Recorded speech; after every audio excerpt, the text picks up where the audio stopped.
Coogs house. It's a victory red Monday kind of vibe after Houston knocks off Coach Prime and Colorado last Friday night. But here's the biggest takeaway you need for your water cooler conversation.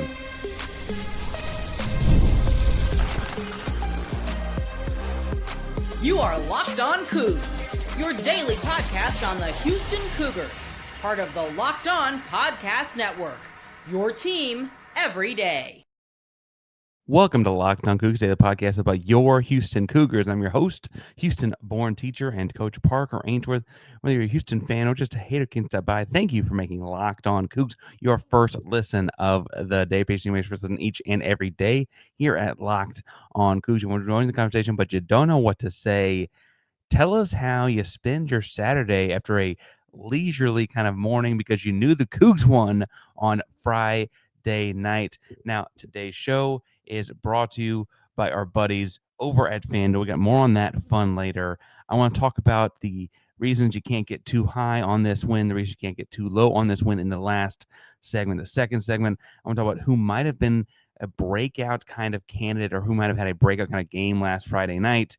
But first, foremost, as we said in the cold open, that biggest takeaway that you need to take away from Houston's win is that this team is dramatically different than they've been in recent memory. And we saw that on full display in a moment last Friday night that things could have gone haywire.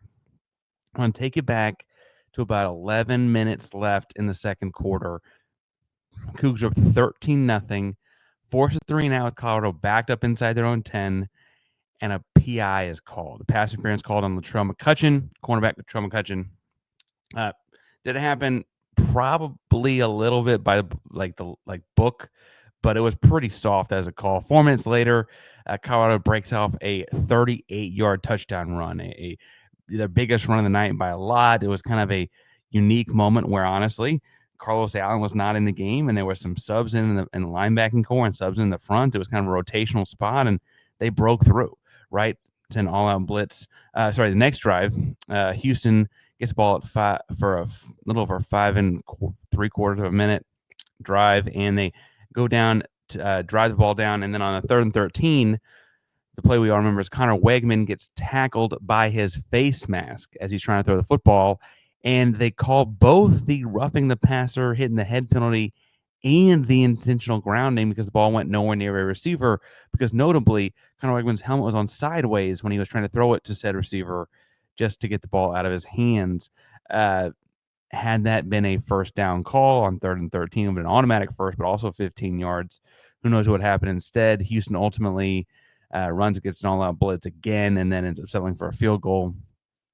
Colorado spawns really quickly with an 88-yard minute 13 drive that includes like a backhanded flip of the ball for a touchdown, and a play where Staub actually fumbles at the goal line, but then it gets scooped up by his teammate Zach Atkins to fall into the end zone. A weird sequence of events, and you went from 3-and-out, great field position, getting the ball back up 13-0 to a 16-14 game at halftime. And honestly, that's when this team was like, are we going to be teams of years past, or are we going to be a new version of Houston Cougar football? And I don't think that there's any question based on what happened in the second half. Second half, you had a forced 3-and-out. First, I should say you opened the second half with a 8.5-minute, 17-play drive to go get a field goal to extend that lead, then force a 3-and-out. Then you have a 9-play, 76-yard drive for a touchdown. 3 plays later, you've intercepted the ball. While you might have missed a field goal off the interception, you then only gave up a 3-play drive, a 3-and-out drive before getting the ball back for your own touchdown drive. I say all that to say that was quite the response to a moment of adversity. That moment of adversity being the last 10 minutes of the second quarter, going into halftime. Colorado got all the momentum back on a couple of weird plays, including penalties that maybe shouldn't have been called, or maybe penalties that should have been called, right? Weird things happened. And I was on Twitter with all of you that Friday night watching that thing unfold. No one was happy, myself included. People across the country that don't watch Houston Cougar football were talking about that intentional grounding call. Like, how can you call that when his helmet's on sideways because it got yanked, right? And subsequently, Houston responds with their response to adversity. That's a different feeling team than we've had for quite some time with the Houston Cougars, right? Look, we don't have to go back that far to 2022, 2023. Teams that had a lot of talent, that had a lot less kind of stuff happen to them in a lot shorter window and a lot less crucial part of a time of a game, that crumbled, right?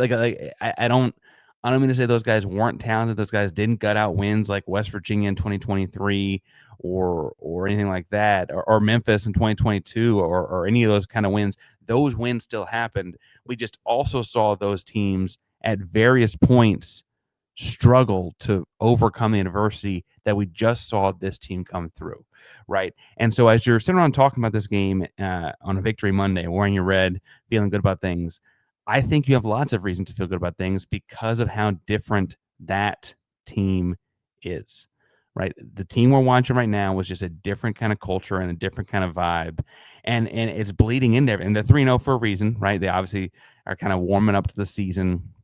Colorado may be their simplest Big 12 game. I don't know. I don't think that by looking at the schedule, but who knows? It's still early, right?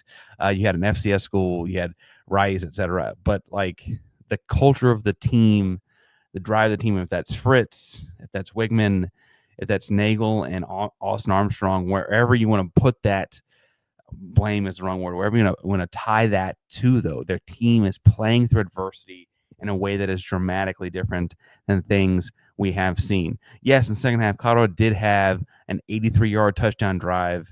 It's like the second half of the fourth quarter, I want to say.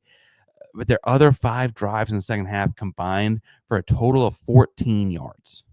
14. They had 14 more yards aside from that one touchdown drive than you and I had in the entire second half, after essentially, for all intents and purposes, stealing the momentum and more or less tying the game up. They didn't quite tie the game up. I know it was 14-16, but they had 2 touchdowns and they were rolling and they had found some stuff. It felt like going into halftime, and Houston did not budge. Willie Fritz and the Coogs did not budge. They were confident. They had every right to be. And ultimately, they saw adversity, stared it in the face, and flipped the script and dominated the second half in a way that I had people I haven't talked to in years text me like, "Holy crap, Parker, what's happening there in Houston?" And I got to be honest, that's a really good feeling. Right, hey, that kind of starts inching towards that. Hey, are we back? Is that what that feels like? And I think it's really early in the season to say all that, but I like to be back to do those things later in the season. We want this team to be able to do. You've got to have games where you respond to adversity like that. Games respond to adversity that is not necessarily self-induced, right? I mean, I can say that penalty on the Latrell McCutcheon was weak, and you might say it's self-induced, but the play with Wegman wasn't. I There's zero part of that he could have just tucked the ball and fallen. I guess. I mean, I don't know what the refs expect the guy to do, and it's also not the bang bang way that play is supposed to work, based on refereeing stuff so online, I guess, and take that with a grain of salt as you put on Twitter or whatever. But it just it was a moment that a lot of people would have felt sorry for themselves, we'll say, in previous iterations, and keep it as politically correct as we can there with the program. Because now they don't feel sorry for themselves. They don't do anything except for find ways to pick themselves back up after seeing themselves get knocked down once or twice. And it's also how they beat Kansas State, and it's also how they beat Utah, and it's also, I mean, that's how they beat those teams last year. It probably shouldn't surprise us that they're doing it this year with more talent on the roster. They brought more Fritz's guys in, guys that fit the mold more. But man, it's an exciting time. It's an exciting win for the Houston Cougars, and it's also really exciting when you've got some guys breaking out. Guys made made statements with their play on Friday. I want to talk about who some of those guys were and who might have felt like they broke out in a big kind of way on Friday. But first, before we get too far, today's show is brought to you by our buddies over at the Game Cap. Now, I've got the Game Cap on right now. If you think back to Houston Cougar football in the 80s. You think back to the Andre Ware days.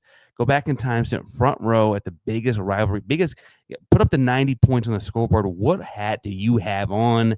Yeah, I asked for you what hat you have on. For me, it's the game. Now, these aren't just hats, the same vintage styles you wore back in the 80s and 90s. And guess what? They still go for the same price they did back then. When you just go Locked On, you get your vintage hat for just $16.99. $16.99.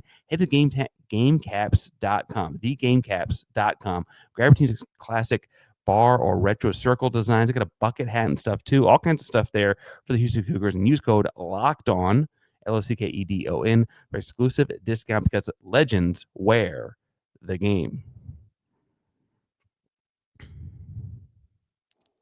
Today's show is also brought to you by our buddies over at 5 Hour Energy. Caffeine just got a flavor upgrade. 5 Hour Energy shots deliver tasty caffeine in 17 bold flavors. Each 2-ounce shot packs caffeine of a premium 12-ounce cup of coffee, plus B vitamins and nutrients with zero sugar and zero crashes. I love how portable they are. Again, I teach, I coach, I podcast. I've got a toddler. Sometimes you just need that little extra boost. And the big taste, the tiny shot, take it anywhere. That boost can follow you wherever you need it. I know Big 12 Squad jokes about how many I carry in my hands at one time, but they fit in your pocket super, super easily. Enough with the boring, flavorless caffeine. It's time to give your caffeine a flavor upgrade with 5 Hour Energy shots. Get the energy favorites you love, or be bold and try something new in store or online at 5hourenergy.com or on Amazon today. Parker Ainsworth, Locked On Coogs here, and we're talking about who might have broken out this weekend. I want to stress, when I say breakout, I kind of more mean like not everyone, not the casual observer or a Big 12 fan from another program, in a way that they might not have known who we're talking about here, right? For instance, my first breakout player candidate, and I've got 1, 2, 3, 4. That's not good, but I got 4. My first breakout player candidate is Ethan, the Sanchez player, Sanchez, the field goal kicker for the Houston Cougars, 5 of 6 from deep. And I mean deep kicks, 49, 52, etc.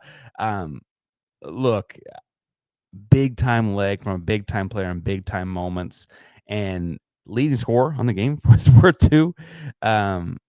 18 points total, I believe. I really, really impressed by him and all that. I will point out that being able to consistently kick from over 48 yards in college football for 3 points is a weapon.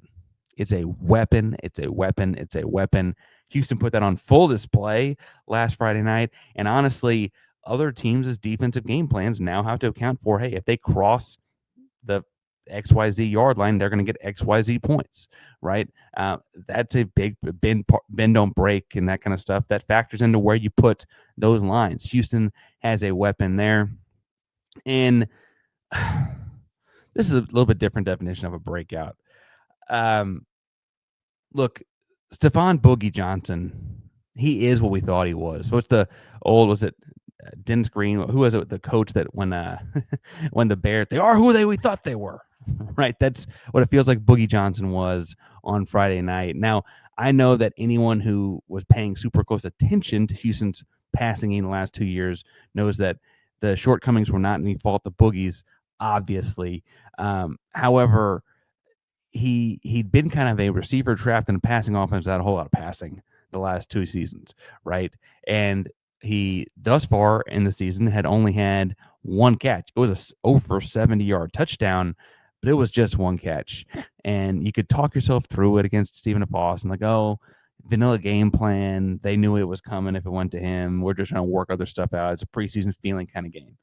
Rice, okay, he got the 1 long bomb, but it was also kind of feeling like time to get Boogie involved. He had 5 catches, led the team in catches, also had 7 targets, which led the team, 117 yards.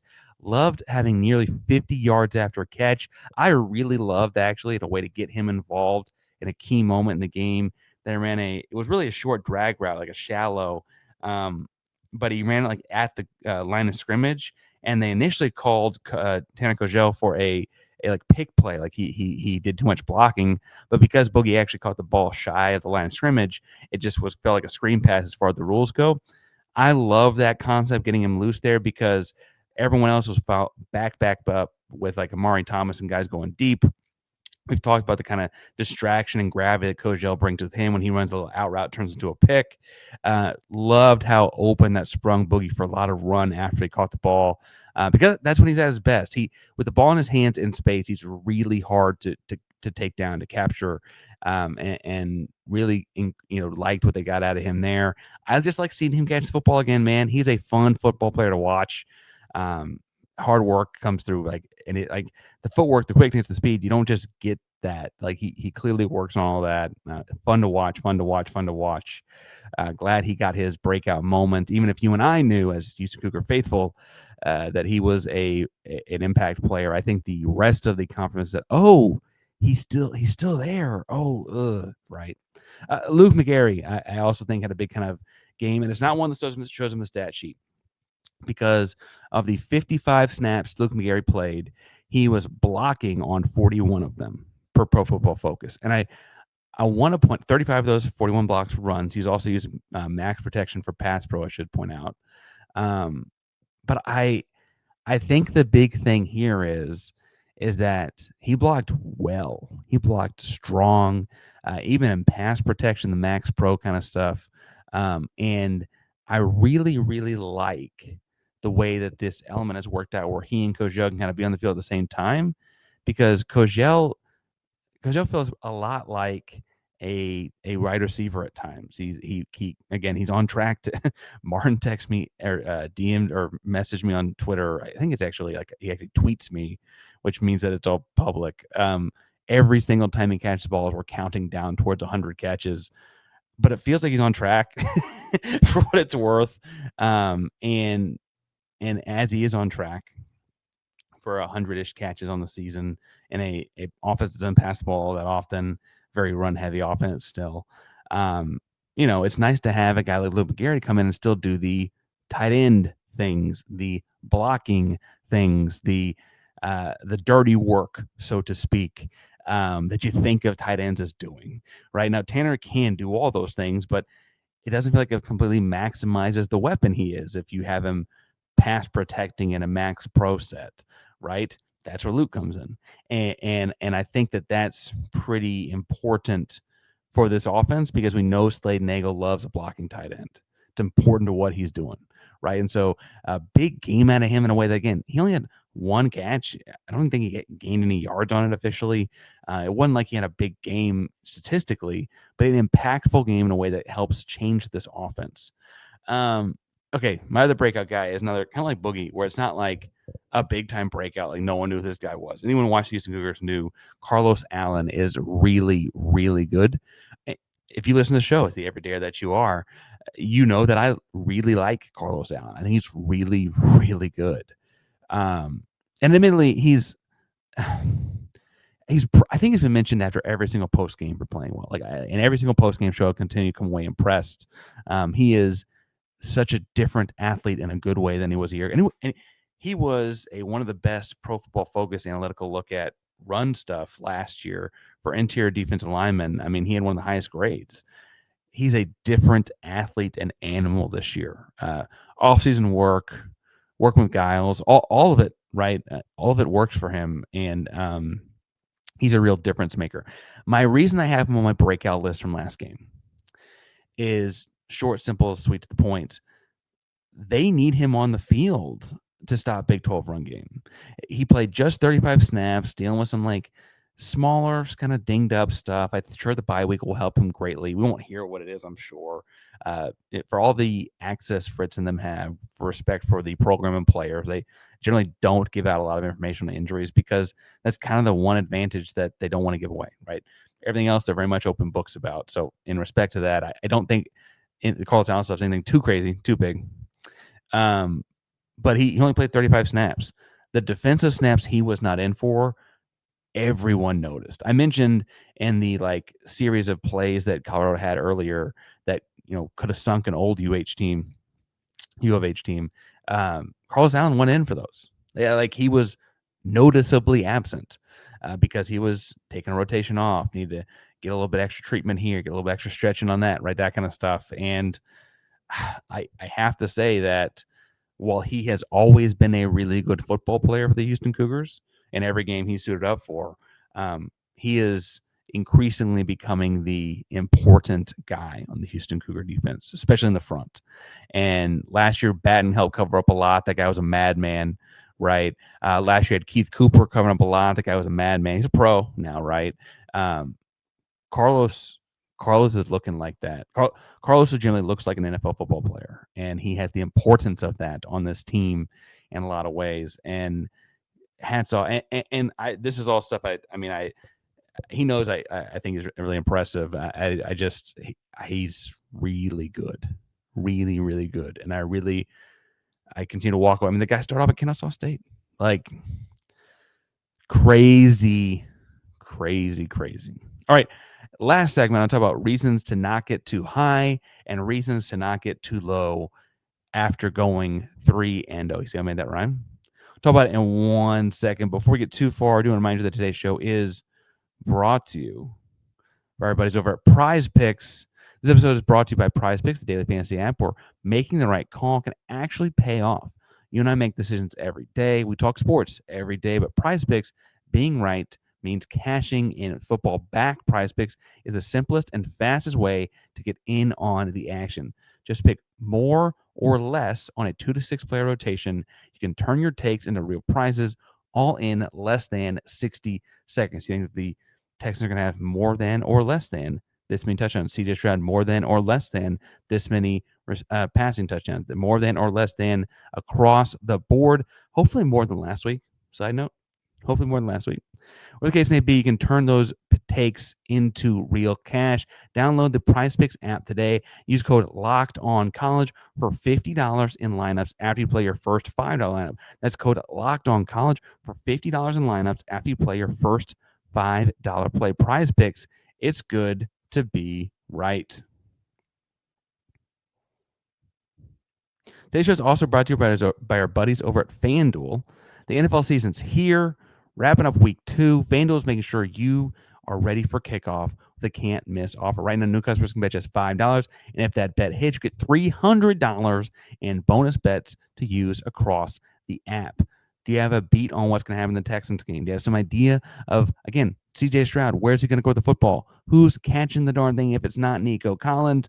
Go to FanDuel and get on the action before the game, after kickoff with some live action, get some parlay, put things together, all of it in one spot. So if you're ready to play, download the FanDuel app now by visiting FanDuel.com to get started. That's FanDuel.com to place your first $5 bet. Parker Ainsworth, Locked On Cougs here. And listen, Houston is 3-0. Life is good. It's a bye week. You can't lose those. Those are all good things for the Houston Cougar program. But I also want to try and, as we get away from the game was Friday night. It's now during the week. You're at the water cooler, talking with Coogs, talking with your friends. What can you not get too high on? What can you not get too low on? Listen, things I'm trying to taper myself with, reasons I'm not getting too high. The injuries are accumulating. Depth is about to get tested. You're on a bye with no Big 12 game until October 4th. You might kind of get some secrecy out of the program as far as who's dealing with what injuries are where, and what's going on. Listen, even the Oregon State game in the middle between now and then, you have bye week, Oregon State, and then Tech. Oregon State is over right now, and they play Oregon between now and then. Houston might not give you a lot of information going into that Oregon State game, and they might keep it plain Jane vanilla in that one and really not give anything away. You play Tech the next week. That's when you want to have every advantage you can. Injuries are accumulating, and I don't know that we fully understand all of them. And I think that is something to not get too high on. That was noticeable last week on Friday. And I had Drake over Locked On Big 12 host who was sitting at home with COVID watching Quad Box. And I think I can say that. Can I say that? Ooh, I hope I can say that. And he is texting like, Parker, who do they have left? Like, they're gonna go pull somebody out of the stands and hand them some pads, man. I don't know. Like they're gonna figure it out. They're gonna beat Colorado, like whatever. And it wasn't quite that dire, but it was bad there for a second. And so injuries accumulating, gives me pause, makes me make sure I don't get too high, because like that is part of the season, right? That's a part of the marathon that is a college football season. Look, the passing game, nothing keeping me from getting too high. The passing game is still a work in progress. There are flashes, absolutely. Things I like, things that they execute when it looks good, it looks good. But the leading receiver last week had 5 catches. He had 1 in the 2 previous games combined. It was the first game of the season that the leading receiver wasn't a tight end. Now, Coachella is a tight end in position title, I guess. He functionally feels like more like a wide receiver, but only 2 wide receivers had catches last week. And this was a faster start than they've had in the past, but it certainly wasn't a fast start. The offense is still coming together. You got a new quarterback, you got a new OC, you got a bunch of new offensive linemen, a bunch of new skill guys, and even some of the guys you thought you were bringing back. We'll see how long the Ndukwe injury is. Rashawn Sanford's out for the year. Some of those guys are having, with their own injuries, to take a backseat to new guys, and your new guys are also gelling. and so all of that is such a work in progress. I'm like, I don't want to get too out in front of my skis on this, because, well, it feels good to be 3-0. I gotta remember, like, listen, be rational, Parker. Be rational, Parker. Be rational, Parker. And last but not least, as far as things to be rational about, things that keeping me from getting too high, Colorado was absolutely shocked, surprised, insert adjective or whatever, to see Connor Wegman run. And they did not, apparently didn't watch the high school tape. I don't know. They didn't think Connor Wegman was going to be in his legs. Their defensive box, their alignments did not account for it. And he completely took advantage. Houston completely took advantage of that. And that's awesome. That's awesome to see. I love running quarterbacks. If you never heard that, people actually probably figured that out about me watching Zion Chris and Donovan Smith and all those guys. But I enjoy a running quarterback. I think it makes the game more fun. I think it makes the defense, puts them in a bad spot. And I want to crap on the scouting department of Colorado for not knowing that, but that's in the past. As I look at the future, you're not going to pull that over on anybody, right? No one else is going to be surprised to see Connor Wigman run this season in the same kind of way, right? I'm not going to get my phone blowing up like, when did he learn how to do this, from random people, just like you probably did too. I act like I'm the only one with a phone. You also have a phone. People text you about the game, I'm sure. No one's going to be surprised to see him running around. Further, given his injury history, I don't know that I want him getting 17 carries every week. 17 was fun. It was a lot. He left that one dude in the dust, and he took the jockstrap, the ankles, all whatever you want to call it, from that dude he juked out at the 5-yard line or whatever it was. But and I told you on Friday night, but Connor, that kid had a family. You didn't do him like that on national television. It took that kid's ankles, and that was great. And I want a lot of that, but I don't need to see 17 runs a game necessarily all the time, from a guy that has had bad injury luck, knock on wood. So we'll see. We'll see how that goes. Now, reasons I'm not going to let myself get too low. Boogie Johnson quintupled, and make sure that's a word, his catches after last game. Okay, yes, the one from 1 to 5. But, like, I would point out that things felt more in rhythm. They felt more intentional. They were, like, looking for him. He's clearly finding his spots with Connor. There was one comeback where Connor was flushed to his right, and it looked like scramble rules, and he found Boogie coming back to the ball in a way that was like, okay, those guys have played together enough now. They're learning each other. Amari Thomas, same kind of thing, right? Another reason not letting myself get too low on this game. Okay, they don't play so many guys that didn't play this. Stacey Sneed, man.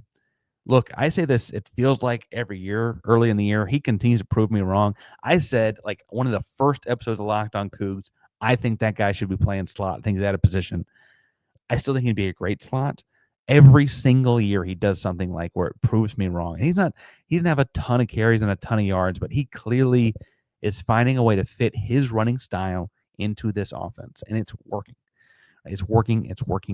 Now, I would also say the last but not least thing about me trying to not get too low after this game is that, yes, injuries are adding up, right? Offensive line specifically. And Colorado did ramp up the blitz at the right tackle once we had a third-string guy in that position. But it didn't feel like they had less time to throw than they did in a bunch of games last year when they won 3 Big 12 games. I I think that honestly, you wanted your guys healthy, you want everyone to come back 100%, but I think that the resolve of the team and to play through that on Friday night is honestly a sign of depth that we hadn't had in a minute. And that's a good thing. And that's why I'm not gonna let myself get too low about it. Yes, guys are getting hurt, but yes, backups are stepping up. And so while we want to get healthy as fast as possible and be really healthy when guys come back, it's kind of nice that like there's some guys that just come in and play and it's fine. Fine, relatively speaking, obviously. Now, be breaking things down throughout the week here at Locked On Cougs. We got some basketball stuff to talk about because it's bye week, so we got a break from football for a second. But obviously, we also want to start talking about Oregon State and Texas Tech and the upcoming opponents in the football season. As recruiting news breaks, we'll be here obviously to break it down as well. Locked On Cougs, your number one podcast for everything each and every day on the Houston Cougars. Hit subscribe, hit the bell so you know we're live. Locked On Cougs, primarily Locked On Podcast Network. That means your team every day. Go Cougs.